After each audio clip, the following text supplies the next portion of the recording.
What is happening? Oil country. Today. It's the day. It's here. It's finally here. Why such a long wait? I don't know, Tom. I don't think you know. But it is finally game day here in oil country. This is the Oil Stream presented by Boston Pizza, where right now you can buy one medium or large pizza and get the second for 50% off. And Tommy, let's just bring in Tom Gazzola, the co-host, the man, the best-looking media member in Edmonton by far. Tommy, how are you doing? What's up, Jay? Just got back from the rink. It was good.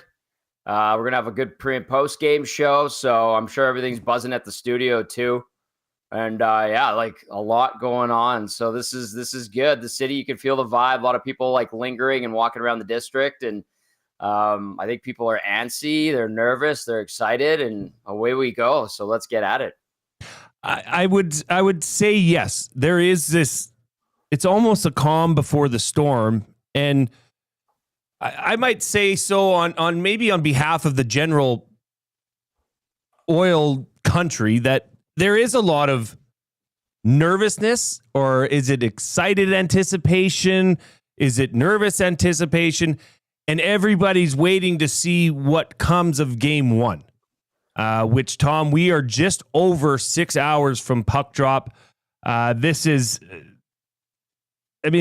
so much to get into. I want to get into your experience yesterday at Media Day, how the downtown has transformed, as well as we're going to dive into a lot of, game planning for both teams and how that's going to play out through the series. But first things first, as this is the Oil Stream presented by Boston Pizza, did you see that the Boston Pizza playoff bus is in town? I did. They're actually doing it. Isn't that crazy? I know. I thought you see the commercials, and I wonder if they actually have a flamethrower on the front of it. Do they really? Well, on one of the commercials, yeah, the fella there is testing out a flamethrower that comes out of a goalie mask that's attached to the front of the bus. That would be exciting. But we did post it earlier on our socials, and the Boston Pizza parade bus is touring through Edmonton today. They're going to be pulling up to a few locations. There's going to be tons of Boston Pizza swag. They're going to be giving away free individual pizzas. So here's the schedule, okay? Right now, they would be at the Nemeo Center Boston Pizza. At 12:25, they're going to be popping over to the Manning Town Center Boston Pizza, and they're going to finish it all off downtown. Tommy, you could even go there at the downtown BP's at 1:10.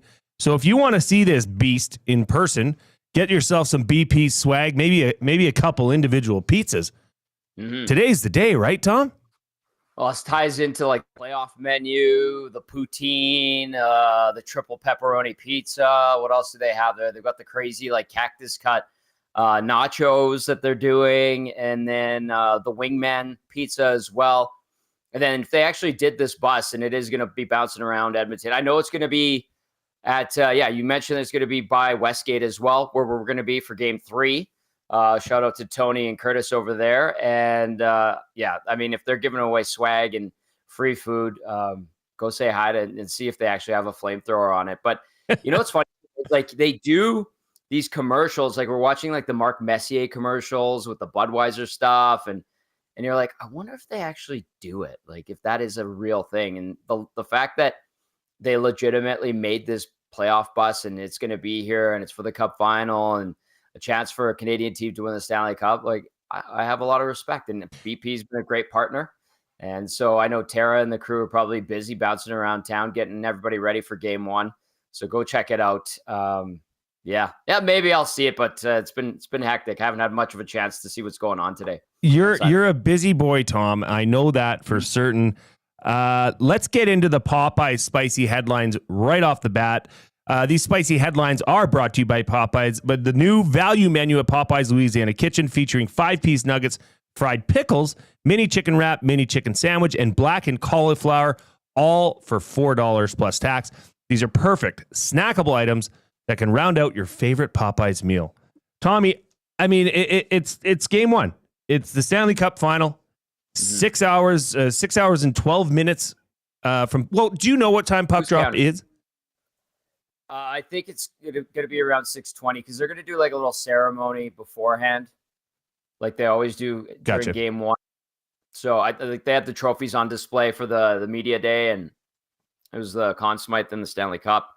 Gary Bettman speaking today, kind of his pre-Stanley Cup Final availability. So that's going to happen. So I would imagine about 6:20, somewhere around there, maybe a couple minutes later. So 6 hours and 12 minutes till puck drop. There you go, Oilers country. Tommy, you live downtown. You were at Media Day, which by all accounts, and I want you to tell us from your standpoint, but I mean, this sounded like something that you'd see at a Super Bowl Media Day, the way that it's been set up and the way that the little individual stations were set up. I saw the arena getting dressed up by our good friends over at William Huff. What's the vibe like downtown right now? Excited, lots of anticipation. I was looking around the arena, like it's the NHL takes over. Like it's all NHL people. I saw Lindy from William Huff yesterday. She was putting up some signage inside the arena. Like all the routine that anybody's used to for a game day gets switched up a little bit. The entire downtown community arena is now a media compound. Basically, that's where they're doing the availabilities. What else? Yeah, and you see Oilers jerseys everywhere. I haven't seen a ton of Panthers stuff, and I'm sure there's a few people that have popped up that are going to be wearing and rocking Panthers gear. But it's a lot of orange and blue. It is kind of neat too, Jay. Like walking around the pedways and seeing just like people in their business outfits with an Oilers jersey on, and they all just want to catch a glimpse of what's happening. Like they're just watching people literally power wash the moss pit, because it's gonna be sticky from all the drinks that get spilled and all of that. So yeah, like it's just people want to. They have that curious eye, keeping tabs on things, and security gets beefed up because, when you mix in booze and excitement, and people do some weird things. They go squirrely this time of year, and it's no different here. And so that part of it's good. And then, you get inside the arena, and listen, it's a well-oiled machine from an NHL standpoint. They've done so many big events, including Stanley Cups over the years, that they have a huge army of people that kind of takes over. And it's neat to see, like you get the Sportsnet / HockeyNet in Canada rights holders on one side. And then you have like TNT, which is doing the game for the American broadcast, their crews there. And there's like a section of stands that they had to take out to put in a stage, if you will, and a mini set. So all of that, like every single room and locker room, dressing room, it's being taken up and has a purpose. Like we were talking today, G Principe and I were talking today. We're like, how big is that family room for both teams now? You have to accommodate both teams' families, and sure. So that's a couple hundred people. It's just like those stuff you don't think about, and it happens. It happened last year, and that was our first taste of it. So you get all of that mix. Yesterday around downtown, it was a good vibe as well. Ran into some old friends that came to town, and it's cool. But the best part, like for us, we still have to do a job, so you got to stay focused. And people, like, you get weird requests, and people want this and that, and it's just like, hey, it's the beauty of the Stanley Cup Final. It's the beauty of covering a team that's actually good. It's a far cry from the teams that we covered 10 years ago that could barely, get 25 wins a season. So it is a good place to be. It's hectic. You need to conserve energy as best as possible, and away we go, because it's super fun. This is why we all enjoy the game and love it. And now we get to talk about a Stanley Cup Final here in Edmonton. Well, I wanted to ask you, as I drop my pen, I wanted to ask you something, and I'm sorry if this seems like I'm interviewing you, okay? But I just, from a personal standpoint, I want to know this from you, as you're covering yet another Stanley Cup Final.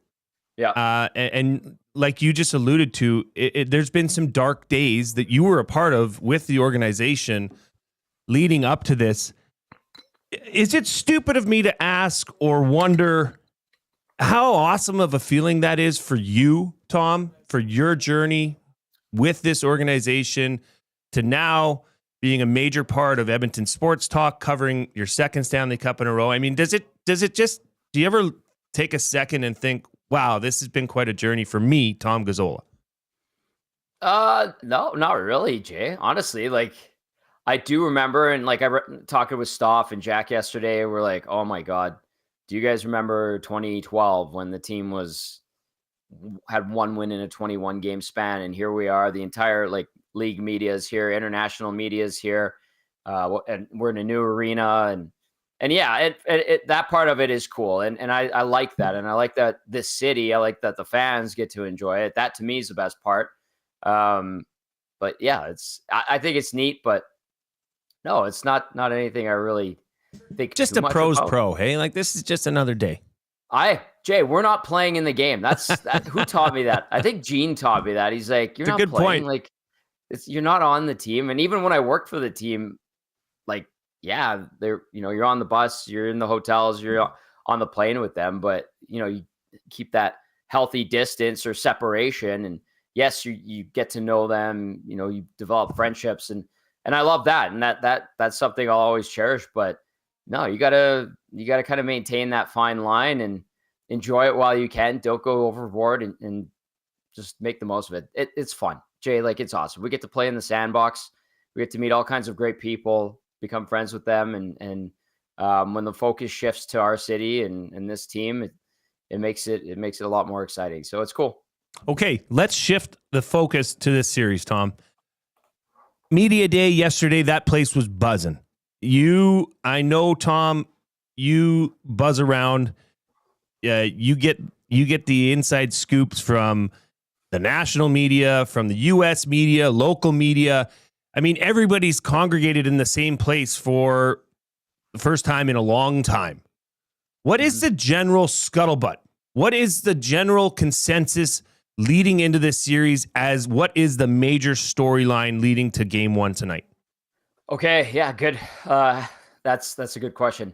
So there are some, and this is like the national media, some from the US, some from here in Canada, that are just looking at this and going, okay, this has to be McDavid's time to win the Stanley Cup. Get it done. He's laser focused. Draisaitl's right there with him. Yes, they have the Hyman injury, but they're like, this is his Crosby moment. We're seeing the comparisons to Gretzky and Crosby and them having to lose first before they learn to win in a cup final. And a lot of the national media that has come in has that sentiment. They're like, he's going to get it done.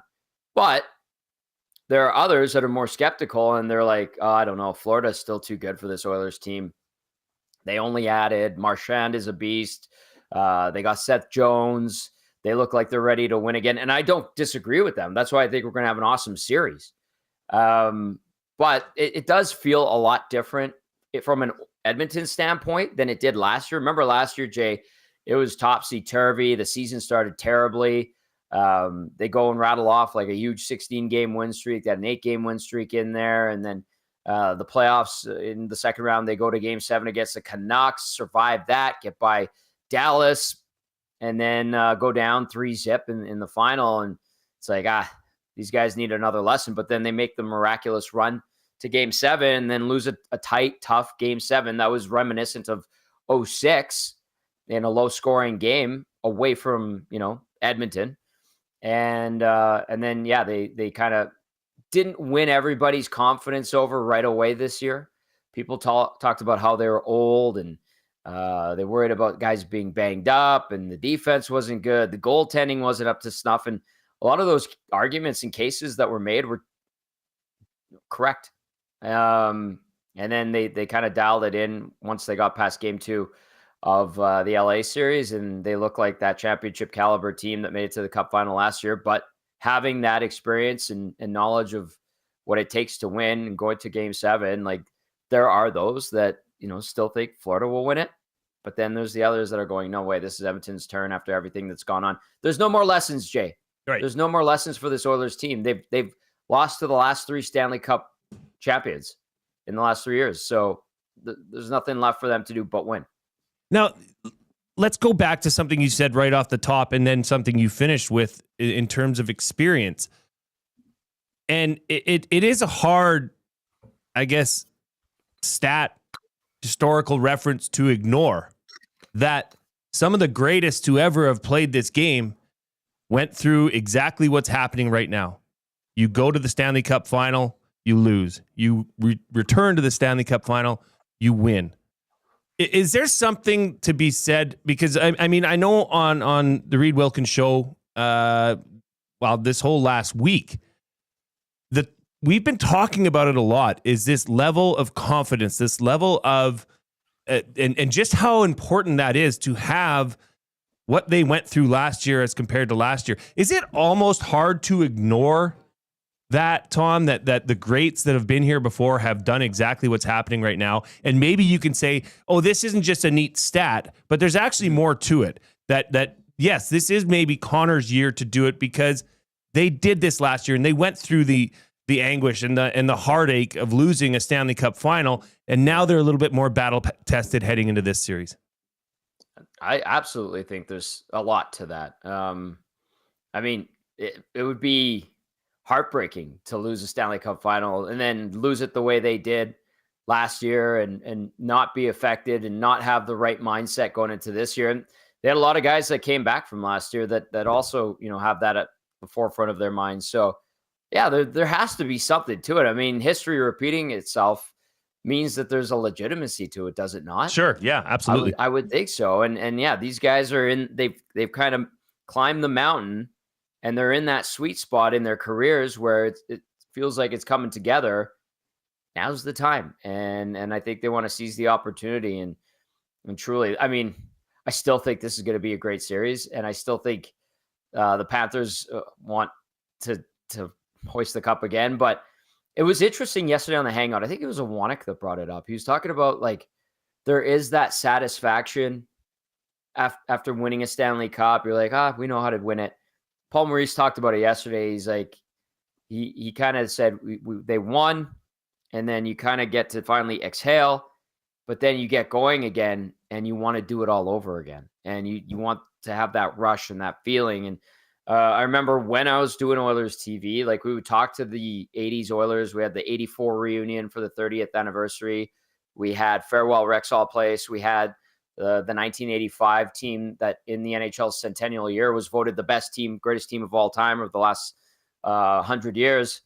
And all of them said, they're like, yeah, the first one was amazing, right? But you want to do it again and again and Sure. again and again. So, and that team was able to do it 4 more times after the first win. So the Panthers are kind of in that mode. And, the Lightning went through that. And we saw Chicago do it in LA with multiple Stanley Cups. So that taste of victory and being top dog in the NHL is still there for the Panthers. But yeah, maybe the hunger, maybe there's something to be said about the hunger and lust to win after you get so close and are denied. And maybe that's why we've seen it happen a few times in the past. But man, I don't know, winning and having that bragging right that you're the best, you're the champion. It's I'm assuming pretty damn special too.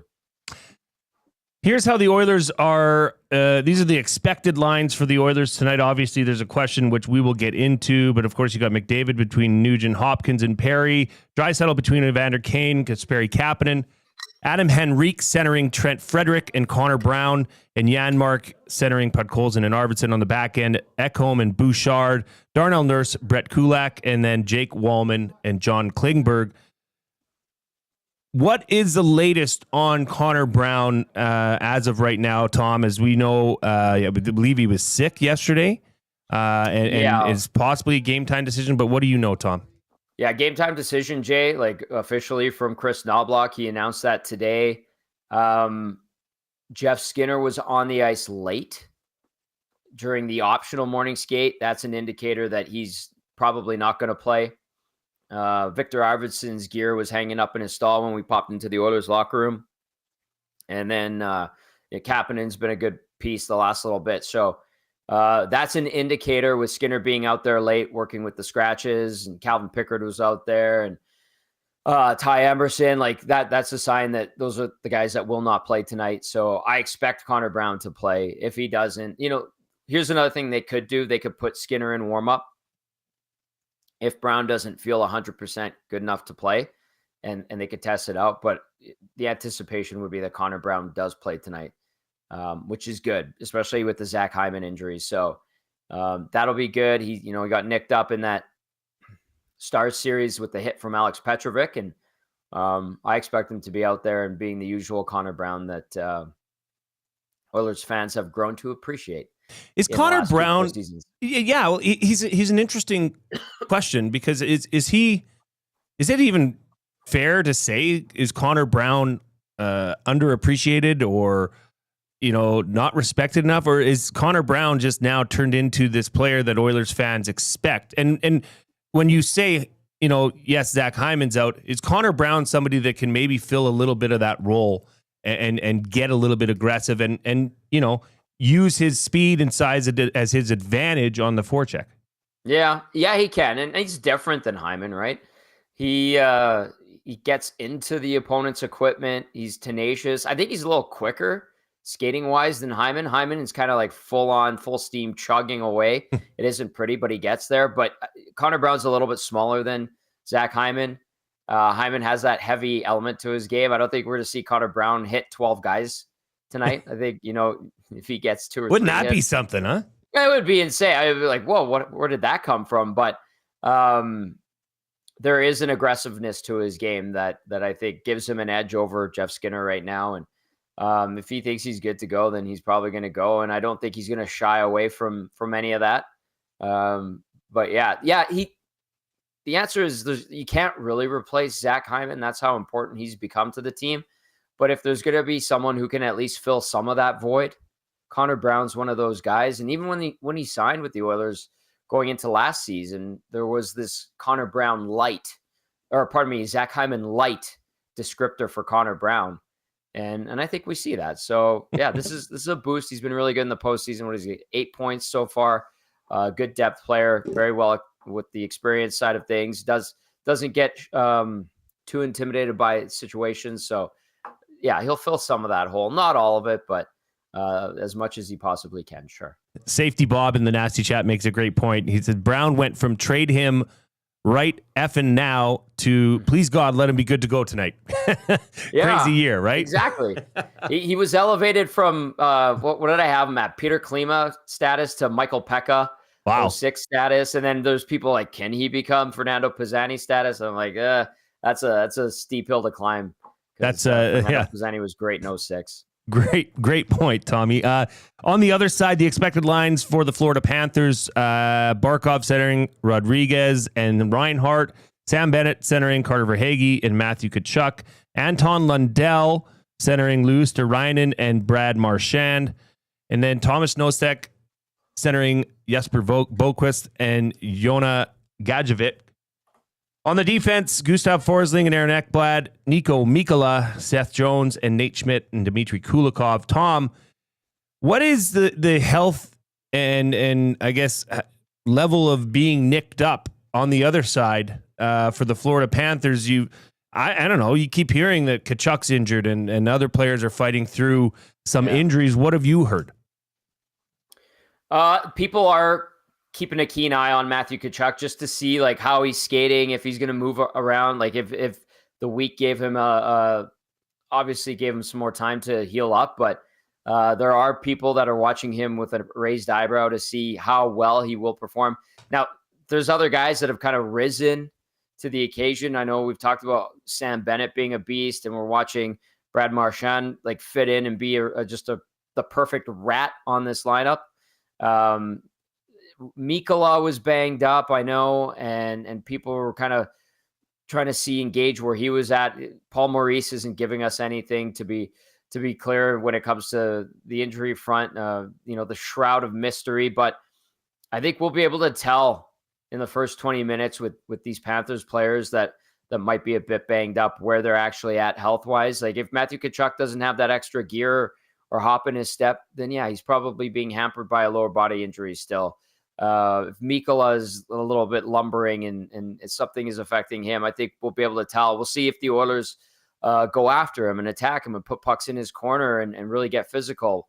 Those are the tells for us that those guys might be banged up. So the Panthers will be doing it to the Oilers, and the Oilers will be doing it to the Panthers. And I think within the first 10 to 15 minutes, we'll have a better idea of where these guys are at health-wise, and you'll start to get the questions about it, and you'll get stonewalled by the coaches as the series progresses, but that is the nature of the beast.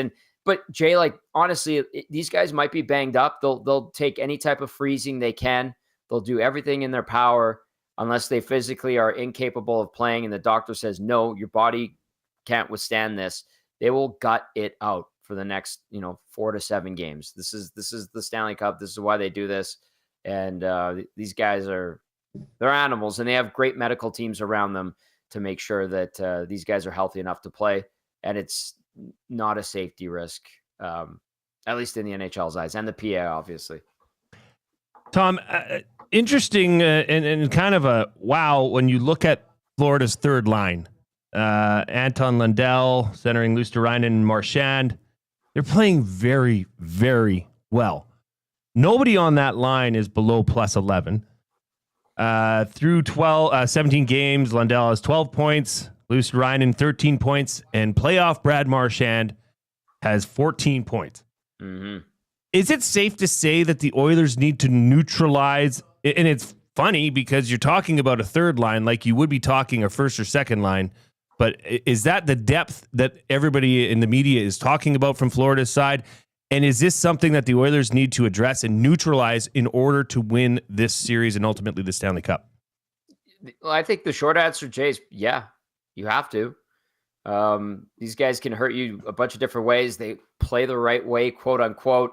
They understand the capabilities that they possess in the postseason, and it just speaks to the depth that the Panthers have. Like when we talk about these teams being built to win a Stanley Cup, both teams, the Oilers and the Panthers, you get these examples of these bottom 6, middle 6 guys that are put together monster runs this postseason. Like you want to use a contrast. Look at the Dallas Stars. Look how quiet their third line went. Sure. Duchesne struggled, right? We saw Sagan pick up a goal early in the series. It took a little bit for Jason Robertson to get going.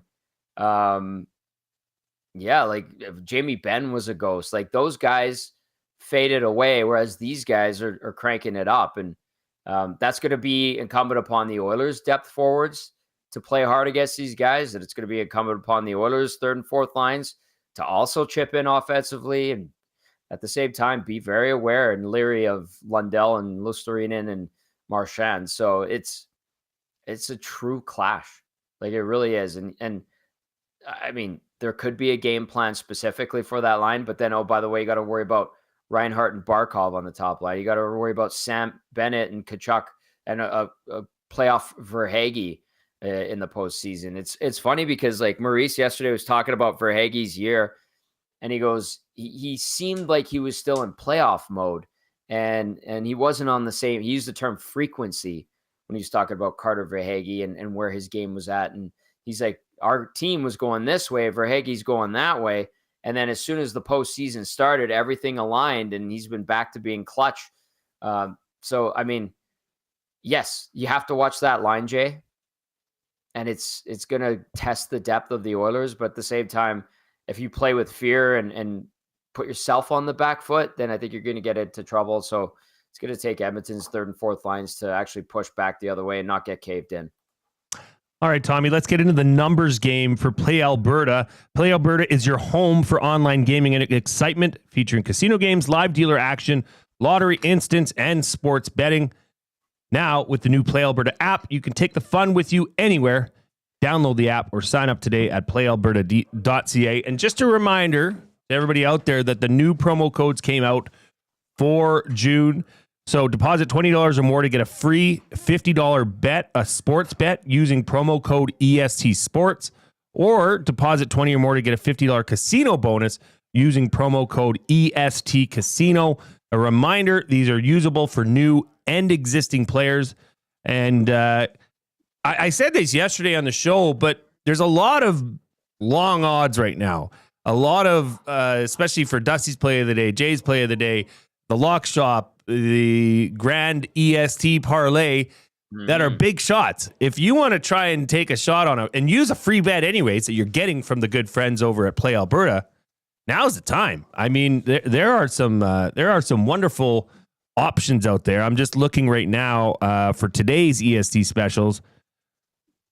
I mean, plus 690 for the early bird bet, which is the Oilers to win, McDavid 2+ points, and Nuge 1+ assists.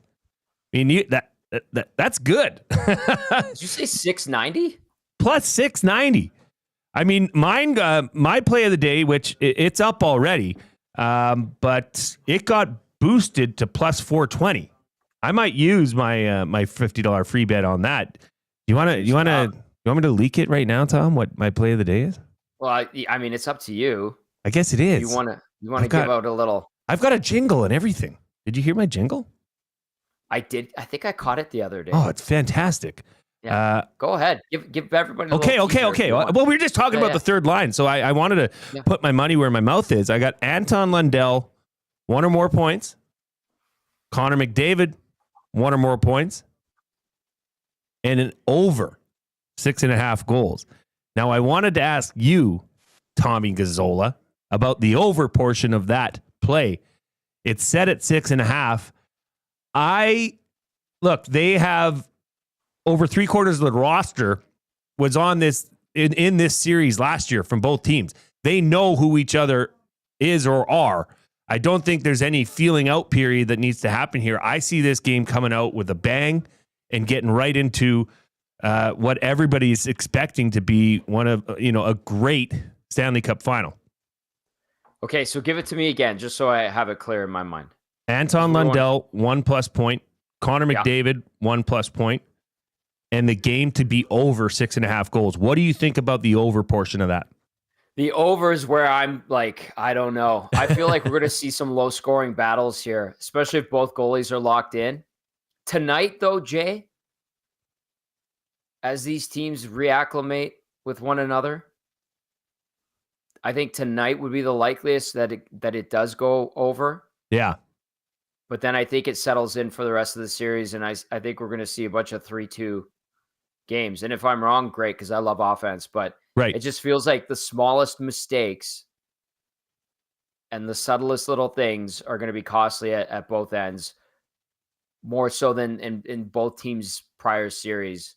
Because I think these two teams are so evenly matched. So today I would risk it and go with you on the over, because it is game one and we could see a little bit of craziness. But I think that once we get settled in games 2, 3, 4 and beyond, then that's where I think things could tighten up. But again, I will reemphasize, I loved and enjoyed the heck out of 8-1, like absolute crushing games. Yeah.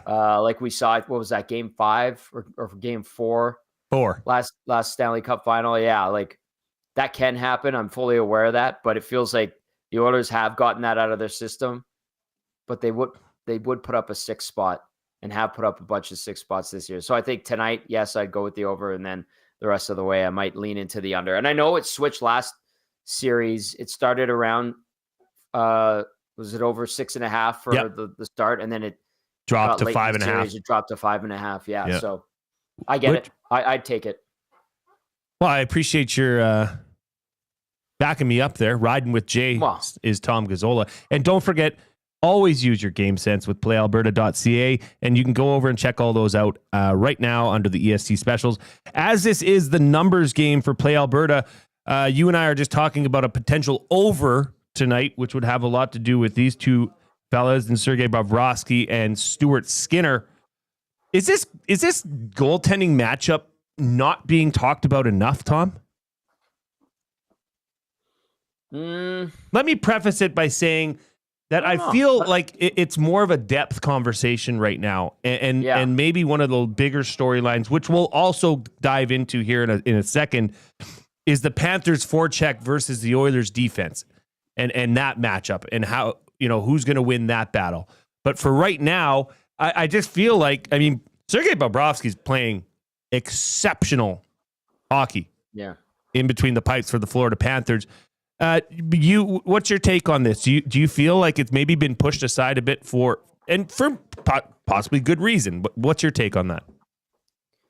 I think it's okay to acknowledge that the goaltending has kind of fallen into the back burner of like the conversation, because this is obviously the McDavid storyline and the rematch, all of that takes precedent, and I understand why. But I think after tonight, depending on if it hits the over, Jay, yeah, right, especially if it hits the over, like we were just talking about with your play of the day, then the goaltending discussion it'll just ignite. Like it's a powder keg. And Bobrovsky, you're right, has had a good postseason, but he can get touched up. He has had some nights where even he had been touched up by Toronto, got to him a little bit. So yeah, like it's a powder keg. It could go right to it could shoot to the forefront of the discussion by the end of tonight. Do I think it will? No. Do I think we're going to overanalyze Stu Skinner tonight? Yeah, probably. Good or bad. And I think that's just partially, though, Tom, is being in this market. I mean, Skinner's been probably one of the most scrutinized players on this team throughout the regular season and postseason. Fair? Throw this at you, Jay. Does it not feel like we talk about him and how he's impressed, right? And the shutouts and holding teams at bay and finally making the saves when you need them at timely moments.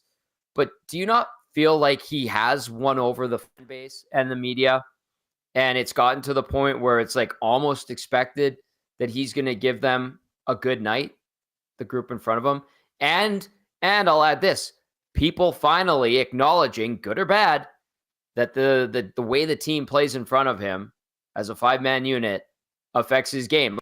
It was crazy when we were talking about a Stu Skinner shutout and people were like, well, it was the team in front of him. We're like, yeah, thank you. Where were you in November and in January? And that's what you said, Tom, when they lost 5-2. You said it was because of the team in front of Stu Skinner. Yeah. So you can't have it both ways. Some people think I'm an idiot. You can't win them all over, but yeah. Shame on them, Tom. You're not an idiot. Well, some people, you can't please them all. You can't please them all. You sure can't. You try. You try, Jay. But anyway, I just, it was kind of like an epiphany. I remember sitting there listening to Dusty, and even Reed kind of got into it a little bit in prior rounds. And I was like, yeah. But I think the fans have had their epiphany, and it could be like just knocking your head against the wall some nights, and you can only present them with so many ideas and opinions and how they perceive it. You let it be. You put it out into the universe. You take it how you want it. All I can do is continue to talk about it. I know what you're saying there, Tom. And unfortunately, I think for some Oilers fans, it's going to take Stuart Skinner winning and hoisting a Stanley Cup before he will finally get their approval and or credit for this. I still think there is a thought or a belief in some fans' minds. And hey, to each their own. If this is how you feel, I might say I've been guilty of wondering this myself. Is Stu Skinner going to have one of those games where, there's a couple stinkers let in, but here's the positive side to that, at least for the way I've, rectified it in my brain for what it's worth. But you're right in what you said, Tom. In the team in front of him is playing so much more unified. Yeah. This team has a vision. They have a style of play that they have embodied throughout this playoffs that, quite frankly, I'm not sure many people in oil country expected to see out of this team. The expectations have always been power play, strong penalty kill, and then your two superstars. This 5-on-5 depth scoring where they're approaching record levels of having number of players included on the score sheet during a playoff run is not exactly the script that was written in many people's heads. So I do appreciate what you're saying there. And I think it's of note that for those that are maybe cautious about, is Stu Skinner the guy? Is he going to be able to, win this battle against one of the best goalies in recent years in Sergei Bobrovsky? Well, yeah, when the team in front of him is playing like they have been, you can. And you've seen Stuart Skinner step up and make some big saves in those moments as well. On to Bobrovsky. Do the Oilers need to Aiden Hill Bobrovsky? Is Bobrovsky able to be Aiden Hill. And forgive me for using that term, but that's just the easiest way for me to describe it. Okay. We all know what happened and how snap went Aiden Hill and the series changed from that moment on, quite frankly. Is that something that the Oilers need to do, or do they just need to keep, playing the way they have been? I think they probably have to adapt, and I think they will. And it's interesting. Like, obviously they pre-scout the goalies that they're going to face. Even look at the Ottinger situation in Dallas last series. Kelly Rudy and the panel on Hockey Day were talking about, they keep going blocker. They keep going blocker. That maintained throughout, and that was strategic. So if there's a template for the Oilers, I think, some of it comes from what they did to Bobrovsky last year. And then they would also look at his recent work and then try to find a way to attack the Panthers where they can get to the middle and create chaos in front of Bobrovsky. Like, a lot of goalies are similar too. That's the other thing is, like, I look at Bobrovsky and you watch some of the saves he makes, and sometimes he could be more athletic and agile and he can make some of those unorthodox saves. I feel like more so than Aiden Hill or Jake Ottinger or even Darcy Kemper. Like, Kemper to Hill to Ottinger, those three goalies, their styles to me are more parallel. Whereas Bobrovsky has those elements, but Bobrovsky, I think what has led to a lot of success in his career, what separates him is, like, the guy is super flexible. The guy makes these wild, crazy saves. I think the best way for me to say it is he's more than just a blocker. We get these big blocking goalies. Stu Skinner's a big blocking goalie. I think there is a bit of Calvin Pickard in Sergei Bobrovsky's game, where he has that kind of street hockey goalie scrappiness to him. And I think that's what sometimes puts him over the top and has led to sustained success in his career. But those guys have flaws too. And the Oilers will look to expose those. And they'll think back and utilize the knowledge that they gained last year. And then again, try to work in some of the pre-scout that they get from the coaching staff and the scouting staff going into this series. So yeah, they're going to have to, in a way, Aiden Hill him, but it might be a different approach than what the Oilers did to get to Aiden Hill and even Ottinger and Kemper. It might not be the same thing that we saw against those guys. This is the Oil Stream presented by Boston Pizza, where right now you can buy one medium or large pizza and get the second 50% off. As well, if you didn't hear it off the top, the playoff, it's not called the playoff bus. They call it the playoff parade bus tour is on right now.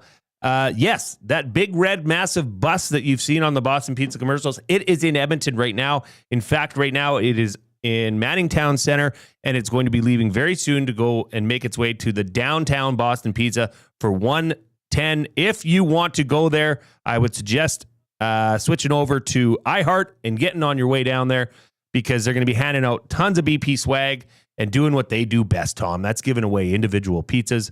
So go check them out if you want. That discussion, Tom, that I said we'd get back into, and I want to get your X factor. I love that. I think it's the most overused word in setting up a series or a playoff game. But I love it. Everybody knows what it means. So I want to get your X factor. But prior to that, it is because I've seen this storyline come out several times, and it's the aggressiveness of the Panthers forecheck and how that's going to be a key matchup. Is the Panthers forecheck versus the Oilers defense? Yeah. One, I agree that is going to be an interesting matchup. B or two, I think you could easily say the other way about the Oilers forecheck versus the Florida Panthers forecheck. Could you not, Tom? Yes. Oh yeah, absolutely. And I'll start with, like, Florida getting in the Oilers' faces in Edmonton zone.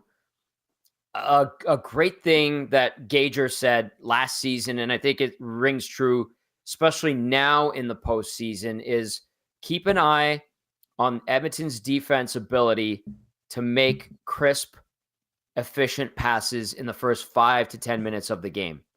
Florida's going to try to disrupt that. Sure. They're going to try to, smack around John Klingberg. They're going to try to get in on Matthias Ekholm and test his physical capabilities and really see if his injury holds up and where he's at. They're going to try to intimidate Evan Bouchard. Like, they have to push those buttons, and they will. And they'll be playing like a-holes. Like, I fully expect to see them right in Edmonton's faces, especially in the defensive zone for the Oilers. How those guys move the puck, how they counter, what the game plan is, how, like, where the release valves are, if they're efficient on that. I think, and then headmanning the puck up to forwards and getting pucks out when there is a little bit of pressure. Like, we'll know in the first 5 to 10 minutes what type of game it'll probably be from an Oilers standpoint defensively, using that knowledge. And that goes back to Gager. I mean, Gager's been around the game for so long, and he's played it at the highest level. He can recognize things like that. And we would watch games and he'd be like, Tommy, just watch to see how they move the puck in the first 5 minutes and then tell me how the rest of the game goes. And he kind of tested me last year. And he's like, as soon as you could see them moving the puck well, tape to tape, they don't get caught up in their own zone and have to regroup, they're likely going to have a good night. And I think that's still, again, I'll reiterate, rings true for this team now. Florida's going to try to disrupt as best as possible. And then when Edmonton gets in on the forecheck, do I expect them to go after Florida's defense the same way they went after, the third pair in Dallas with Petrovic and maybe, but like, are they going to try to generate off the rush? Are they going to try to stretch Florida out? Like, what tendencies did they see from the Panthers last round? Like, it's not like Carolina had a ton of success. I think you might have a better indicator of how you can expose the Panthers from the Toronto series, in the games Toronto wasn't getting its ass kicked, and then maybe a little bit from Tampa. But I'm curious. I think they might have to change the approach a little bit. I think they're playing against a faster team, bigger, stronger team than the Dallas Stars, and we're gonna have to see how they adapt. And because if you use the same template for one team and it doesn't necessarily work tonight against Florida, then you're screwed. I mean, here's the thing too, is like Edmonton's adapted on the fly really well. We've seen Chris Knobloch push the buttons that need to be pushed. And I think he's restored a lot of faith from the fan base. And I think his eye, along with the entire coaching staff's eye for stuff like that, has been really keen. And they seem to adapt in game very well. At least they have for the majority of this postseason.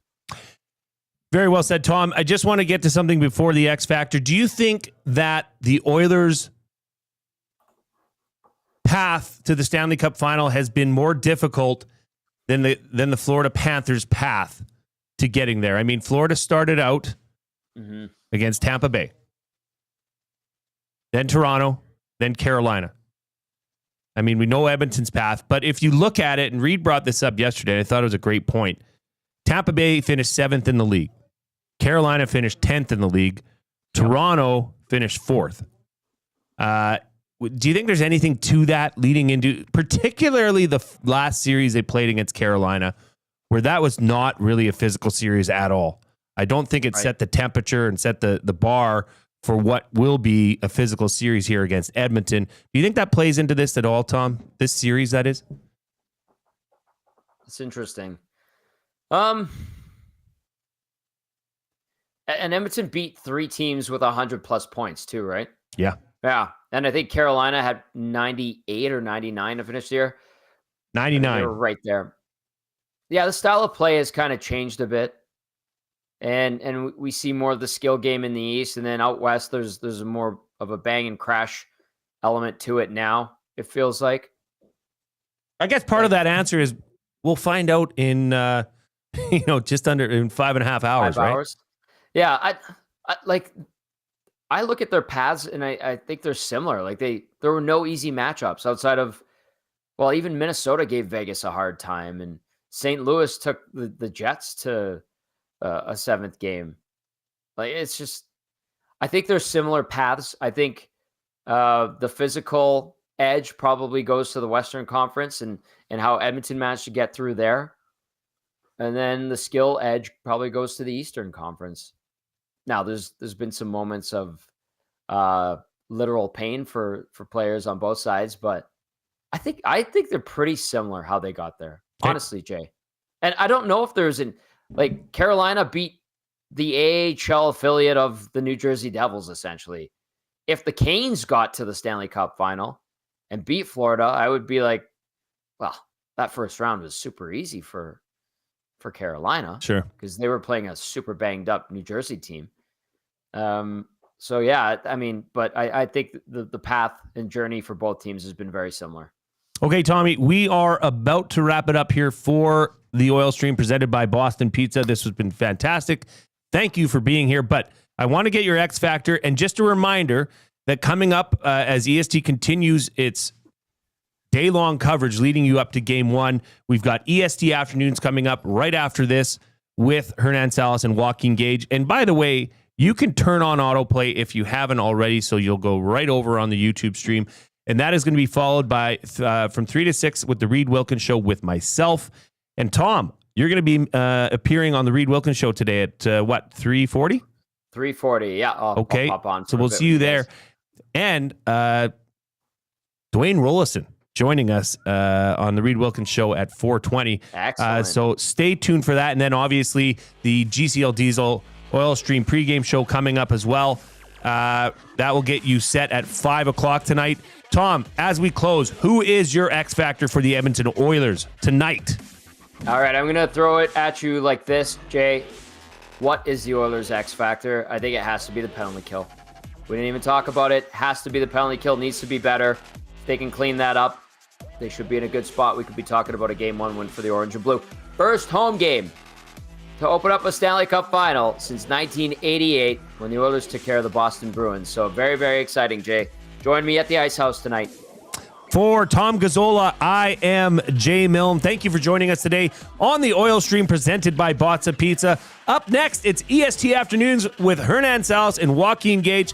Tommy, you stay lovely. We'll see you in a little while on the Reed Wilkins Show. Thanks all. Good job, Jay.